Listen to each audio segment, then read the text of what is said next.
horror hounds. So last night I had the dubious pleasure of watching Amityville 3, the third installment of the most wildly, tonally inconsistent horror franchise I have ever come across. Um, Due to a lawsuit between the Lutz family and Dino De Laurentiis, money, money, money, where there's a hit, there's a writ, this couldn't actually be billed as an official sequel to Amityville and Amityville 2. So the 3D in the title came in really handy as a sneaky way around that. And I guess it also kind of opened the door really early on to the fact that Bright Sparks have since twigged that you can't really copyright Amityville because it's an actual place. So we've got tons of what would be sort of called unofficial sequels, the Amityville Playhouse, the Amityville Asylum, and you can just bung Amityville in your name. But essentially, even though this was farmed out to another production company, Dino De Laurentiis kind of started the trend for that with Amityville 3 or Amityville 3D, sometimes known as Amityville the Demon. So it's really quite hard to gauge what's official and unofficial, and it becomes a sort of mush. I was going to say melange. It's a little early to use a word like that, so we're going to say it's a mush, the Amityville franchise. This, until the 2005 remake, this was the last Amityville film to be released theatrically. After that, we're into TV movie territory, and then obviously with stuff like Playhouse, Asylum, and Amityville Haunting, we're talking direct to DVD type stuff. I believe I'm right in saying it's also the last movie to use the exteriors of an actual house, not the house, not 112 Ocean Avenue, that was never in any of the films, but the one that they found in New Jersey, I think. To film, you will notice that from the outside, the house is only shot from the rear, the lake side, the water side aspect, because the owners of that house had already replaced the iconic quarter circle windows at the front with rectangular windows. I think the owners of the original actual house had long since replaced those iconic, truly iconic windows for rectangular windows. I'll be honest, there is a sneaking part of me that strongly suspects that if the house hadn't have had those windows that could have been lit from inside and made to look like eyes, that this story and movies and books and the like probably wouldn't have gained as much traction as they did. But you look at the Dutch colonial house and you go, oh, that's an interesting looking house. That you instantly think, or at least I did, those are some interesting windows. And then all you need to do is a shot of it outside once you've established that there's supernatural goings on with some red light in the attic rooms to make it look like the house has got eyes. Boom, and there you go. There's your logo. Slap it on the DVD cases, slap it on the book covers, slap it on all the promo, and it ironically, the house sells itself. Let's cut to the chase.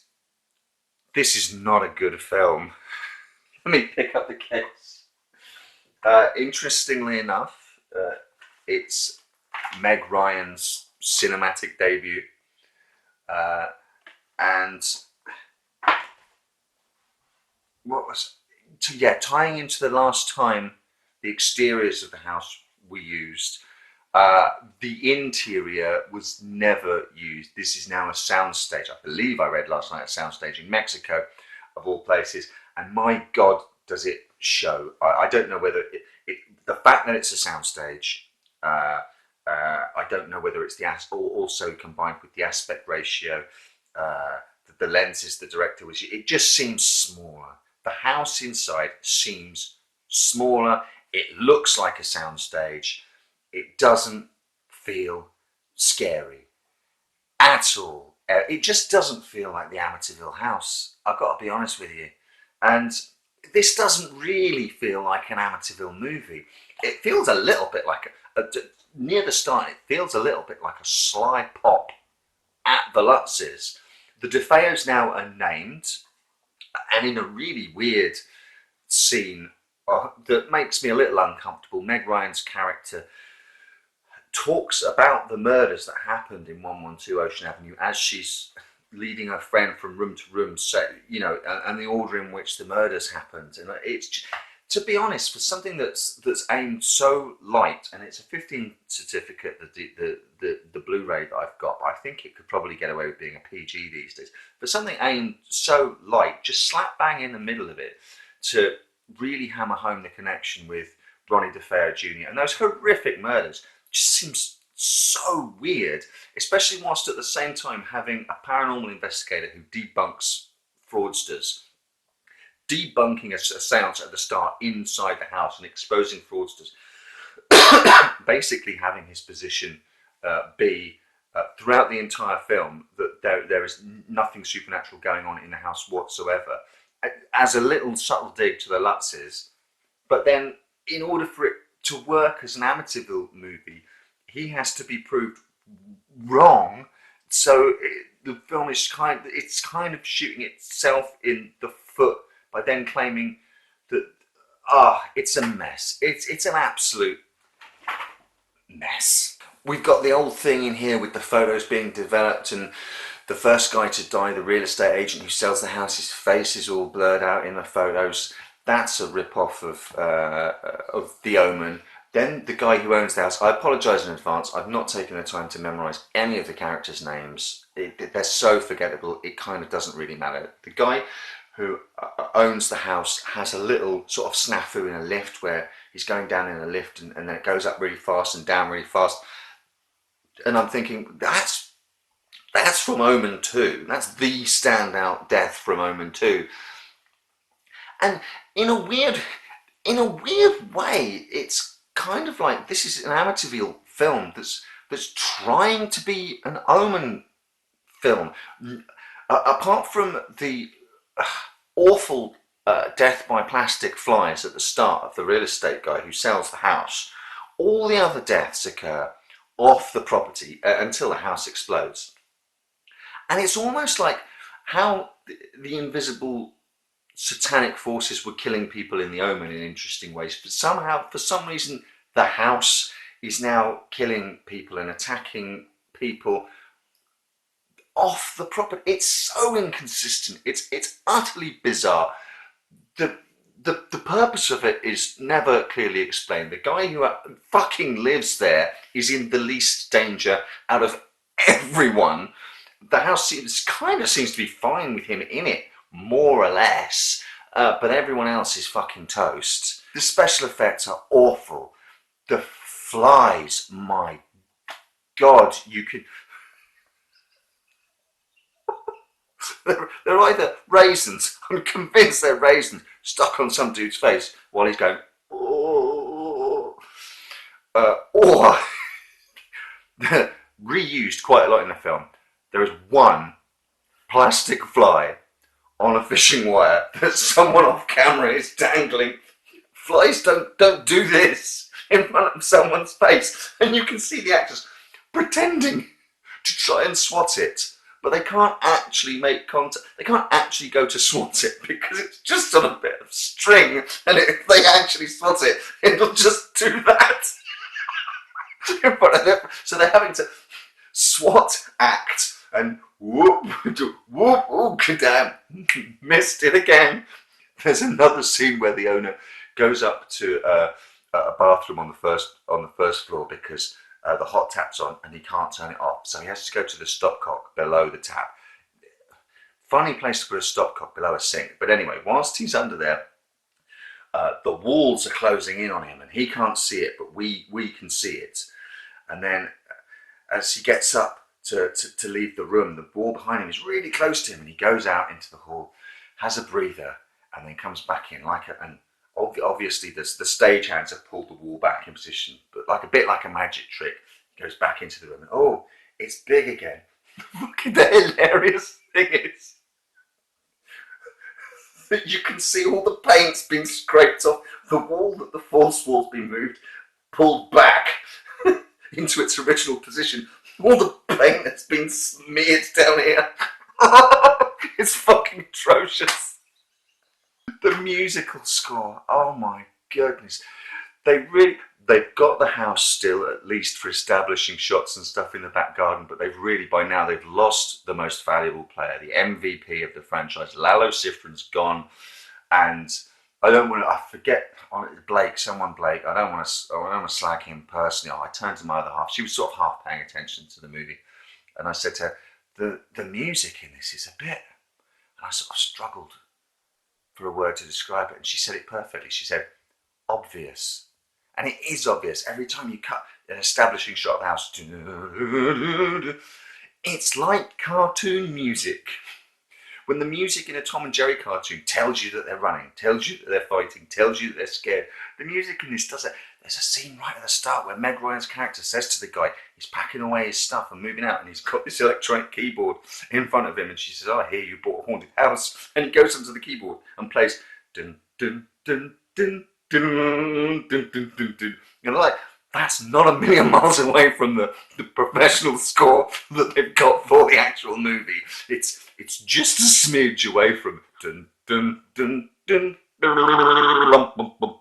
Ooh, ghosts. I'll give the film this. Right towards the end, when the daughter and her friend Meg Ryan bring a couple of guys in and decide to have a seance, and it's identified that the daughter is in danger, and then she drowns. But while they're out in the back, and the mum comes in through the front because she doesn't like her being in the house, and she sees her dead daughter dripping wet, completely silent, follows her all the way up the stairs. That's creepy.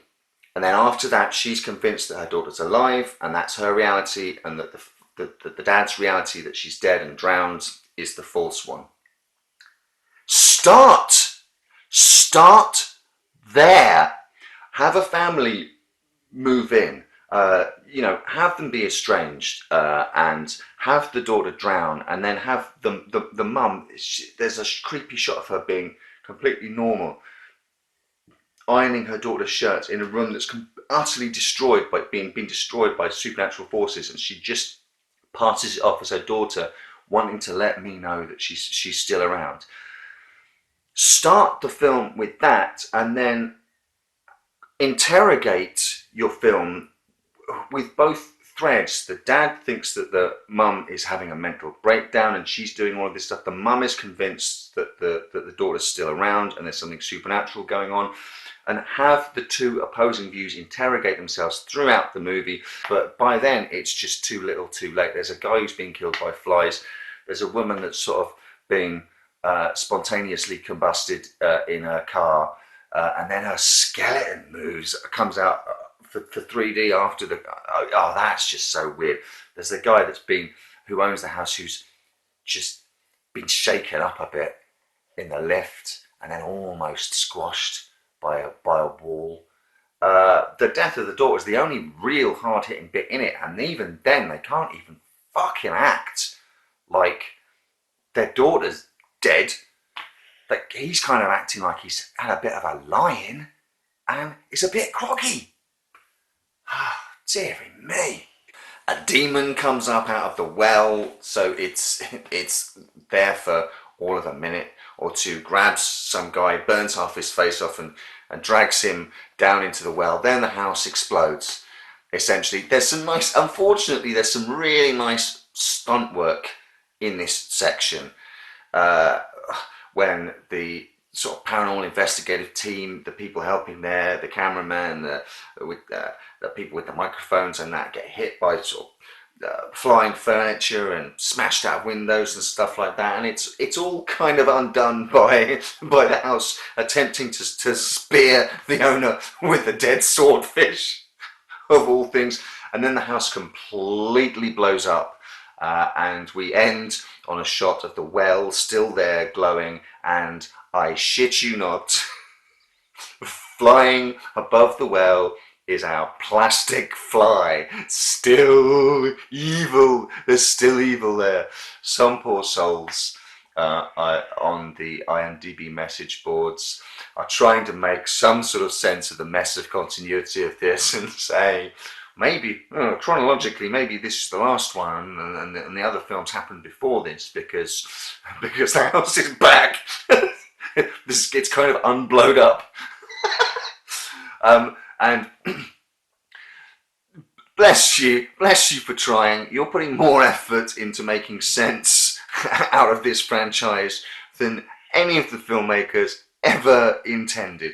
I will leave you with this notion, though, a strange coincidence, an unintentional coincidence, that continuity hounds can take to their heart. The demon of the title that comes up from the well, the gateway to hell, looks strangely similar to the demon form that Sonny Montanelli showed at the end of Amityville 2: The Possession. There's an amazing practical effects scene where his skin starts to split and his face sort of gets pulled off, and we see the demon underneath. Now, the demon in Amityville 2 looks very similar to the demon in Amityville 3. So if you need all of this to make sense, cling to that like a life jacket in choppy, icy waters, because really there's nothing else left for you here. I might take a look at the remake and do a specific video about that. I've got some other Amityville movies to watch. We might gear up towards an Amityville World Cup.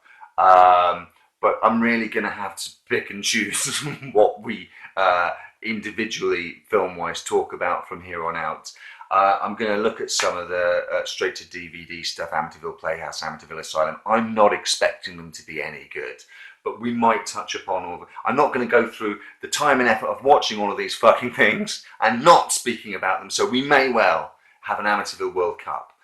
But before I leave you with a comparison of the photos of the two demons from part 2 and part 3, I would just suggest that if you're holding out for Amityville 3 to run away with the cup in any kind of Amityville World Cup, stow those expectations in the overhead compartment and just make peace with the fact that Amityville 3 is not going anywhere near the final of an Amityville World Cup if I ever do it.